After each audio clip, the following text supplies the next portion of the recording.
Halo teman-teman, perkenalkan saya Melanie Octavia Nenggolan. Saya dari kelas non-regular akuntansi Fakultas Ekonomi dan Bisnis Universitas Teknologi Digital. Di video kali ini saya akan menjelaskan seputar dunia bisnis, yaitu produk bumbu. Seperti yang kita ketahui bahwa bumbu itu adalah sebuah bahan dasar yang kita gunakan ketika menyajikan sesuatu hidangan makanan. Namun demikian, adapun yang menjadi alasan saya untuk mengambil produk ini dijadikan sebagai bisnis, yaitu kalau dilihat dari segi produknya, kita kan sekarang kan banyak banget tuh bumbu-bumbu instan yang dijual di pasaran. Jadi karena banyaknya bumbu-bumbu instan ini, sehingga membuat banyak generasi yang tidak tahu bahwa bumbu dasar itu bentuk aslinya kayak gimana.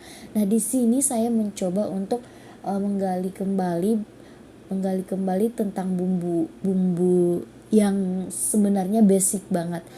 Nah, dari sini nanti harapannya kita bisa belajar bahwa ternyata bumbu dalam kemasan ini aslinya seperti ini, kayak gitu. Dan mudah-mudahan sih teman-teman yang membaca ataupun teman-teman yang menonton boleh membandingkan bumbu yang instan atau bumbu yang basah yang dibeli di pasaran atau yang dibuat diri sendiri. Saya pribadi sih merasakan perbedaannya ya teman-teman ya. Kalau bumbu yang kita beli dibeli atau dibikin sendiri itu jauh lebih nikmat, lebih gurih dan lebih kerasa alami. Rasa alamiahnya itu lebih terasa dibandingkan bumbu yang kita beli secara instan atau sudah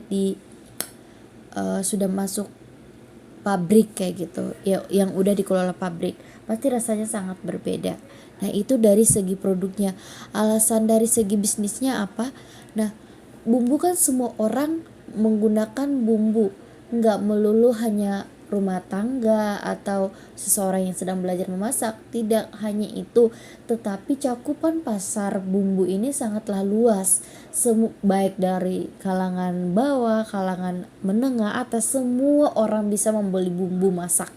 Dan semua orang ketika memasak memerlukan bumbu. Nah, jadi menurut saya lingkupan atau cakupan target pasarnya itu sangat luas sekali. Jadi, dan tahu tidak teman-teman bahwa bisnis bumbu ini ternilai tidak pernah mati. Sekalipun kayak kemarin terjadi tuh corona melanda, tapi produk bumbu banyak toko atau pabrik yang tutup gara-gara corona. Tapi coba kita lihat bumbu, apakah dia pernah mati? Apapun yang terjadi, produk bumbu tidak pernah mati. Ya teman-teman ya. Dan itu yang membuat saya memilih produk bumbu menjadi sebuah bisnis yang akan saya lakukan di masa mendatang nanti. Nah, pada slide selanjutnya di sini ada estimasi dana yang diperlukan. Ini adalah cuma hitungan kasar teman-teman. Sebetulnya saya masih kurang tepat mungkin membuat angka-angkanya, cuman ini adalah hitung-hitungan kasar atau yang saya bayangkan gitu ya. Yang mana di sini adalah modal awal terdiri dari tempat yang mungkin disewa atau bagaimana 10 juta dalam 10 juta dalam setahun. Nah, peralatannya itu terdiri dari kayak toples kayak gitu, sendok dan lain sebagainya, yang menurut saya umur ekonomisnya lebih dari 1 tahun.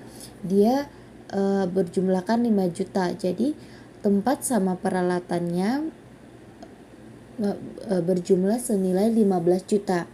Nah, estimasi atau biaya penyusutan selama pemakaian setahun itu sama dengan 1 dibagi 12 kali 15 juta, sehingga terdapat nilai beban penyusutan senilai 1.250.000 per tahun. Nah, sedangkan pada biaya operasionalnya itu bahan baku yang mencakup semua bumbu dapur 5 juta. Ini udah mencakup seperti cabai, bawang merah, bawang putih, jahe, lengkuas, kunyit, ketumbar, kayak gitu-gitu. Pokoknya segala sesuatu apa yang menjadi bahan operasionalnya dia, apa yang menjadi jualnya dia. Saya satuin saja ya teman-teman ya. Nah ini dengan nilai 5 juta, ini estimasi untuk 1 bulan dengan harapan dapat menjual sebanyak 400 bungkus.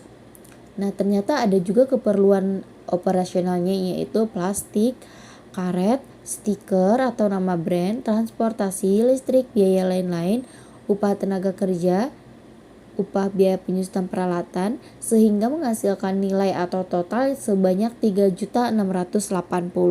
Nah sedangkan omset per bulan tadi harapannya dari 5 juta itu adalah 30 bungkus per hari. Jika dikalikan 30 bungkus per hari kali 12.000 ini adalah harga per bungkus dari setiap bumbu. Nah kemudian dikalikan 30, yaitu jumlah dalam sebulan ya teman-teman, sehingga mendapatkan hasil 10.800. Dari biaya yang kita keluarkan, kita bisa menjumlahkan laba bersihnya berapa kira-kira, yaitu 10.800 dikurang 3.680 menghasilkan 7.120.000 rupiah. Ini adalah laba bersih daripada bisnis bumbu tadi. Tapi ini masih hitungan kasar ya teman-teman, dan belum tentu ini benar apa adanya. Untuk pengembangan strateginya sendiri, awalnya saya membuat rencana sistem pemasarannya itu secara offline, yang mana saya membuat sebuah toko, penjualan dilakukan di sebuah toko, tidak ada penjualan online untuk sementara waktu. Kita melihat dulu gimana perkembangannya. Jika misalnya kedepannya banyak pelanggan yang datang, banyak pelanggan yang menginginkan online saja atau gimana, baru ada kemungkinan saya akan saya akan berjualan di e-commerce store kayak gitu, kayak di Tokopedia, Lazada. Karena kenapa? Karena kan kalau misalnya berjualan di Tokopedia kan butuh waktu ya, butuh waktu pengiriman. Nah saya rasa akan rumit dan cukup yang namanya juga bumbu takutnya banyak resiko. Jadi saya akan lebih fokus pada offline-nya, sistem penjualan offline. Saya mungkin jika dikasih kesempatan bahwa bisnis ini berkembang, saya lebih memilih untuk membuka cabang daripada memperdalam penjualan di sistem e-commerce kayak gitu. Baik, saya rasa cukup sekian presentasi atau sedikit bahasan tentang bisnis, rencana bisnis yang akan dilakukan di suatu hari nanti.